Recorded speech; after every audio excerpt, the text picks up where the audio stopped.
What is teacher mode? Oh, okay. All right, class, let's get started. Hey, Wildcats. I'm here to talk to you about days 21 through 25 of AMI. So, day 21, you're going to find something to read in your house, whether it's a chapter book or a magazine or a newspaper. Just find something. If you need to look something up on the internet, that's fine as well. But I want you to read like an article, a newspaper article, an article from a magazine, or maybe a chapter in a book. And then I want you to write a summary of what you read. So summary, 5 to 10 sentences, just give me the highlights. We practice summaries a lot when we read our novels. So this should be a fairly familiar concept for y'all. So just give me the main ideas, main points. You'll be good to go. Okay, and then day 22, you are going to evaluate who you're reading, what you read on day 21, who that was written for. Okay, for example, a Dr. Seuss book is obviously written for children. That's the intended audience. Now, other people read it, but it is intended for children.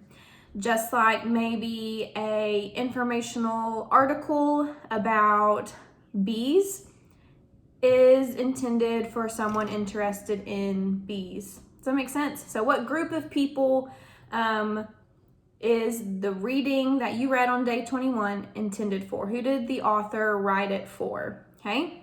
Then day 23 is the fun part. You're going to take what you read on day 21 and you're going to mimic the writing. So if you read an informational article about something, then you need to write an informational article about a topic of your choosing. If you read a chapter from a fictional book, then I want you to write a fictional story. Okay? Doesn't have to be super long. On your AMI packet, it tells you the sentence requirement. I'm not asking you to write 20 pages or even 5 pages, okay? And then on day 24, you're gonna read what you've written to everyone in your home, okay? So if you live with one adult, you'll read it to them. If you read with 2 adults, read it to them. If you live with siblings, you can read it to them. But I want you to read it to as many people in your home as you can. And then I want you to ask them what they thought, what their thoughts are of your writing and their opinions. And I want you to write what they say down, okay? That's all you do for day 24. Read it to people and write down what they think about it. Day 25, the last day, I want you to look at the different opinions of your writing that people say and compare them, okay? Because most likely, the people you read to fall under different categories. So, kind of compare what everyone said and try to find some differences and similarities. And then I want you to think about and evaluate, why do you think different people have different opinions on writing? Okay? Why do you think that maybe I have a different view on a Dr. Seuss book than a 5-year-old? Why do you think that is? Okay, so look at who you read your piece of writing to, compare, and kind of think about maybe why your mom said something different than your dad, or your grandma said something different than your brother. Okay? All right, doesn't have to be perfect. Just try your best. If you get confused, you can contact me. I'm here for you. Always, you can email me, call or text me at the number that I've been emailing out to everybody, or you can send me a remind text, okay? So be sure to check your remind and check your emails for messages from me, and I look forward to seeing y'all someday soon, and I miss y'all so much, and I'll see you later. Bye. Hey guys, it's Mr. Reid here, coming to talk to you about the last AMI packet for the school year. For my 8th graders, what you're going to do, every other night, starting this Monday, you are going to go outside around 8:30 to 9 p.m. at night, and you are going to look for the moon somewhere in the sky. Then you are going to proceed to draw what you saw. Was it a waxing crescent? Was it a waxing gibbous, full moon, third quarter, so on and so forth? Make sure that you shade the part that you couldn't see.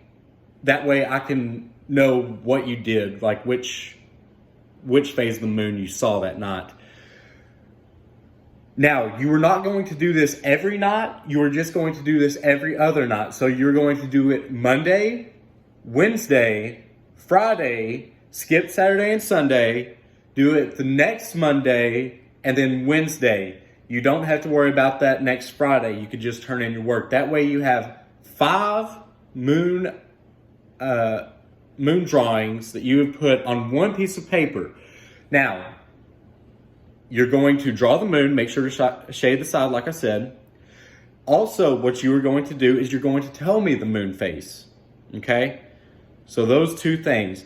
Now, if you cannot see the moon for any reason, either there's a mountain in the way, or it was cloudy that night, or you couldn't see it for some reason, don't just think you can skip that day. What I want you to do is I want you to put that it was cloudy.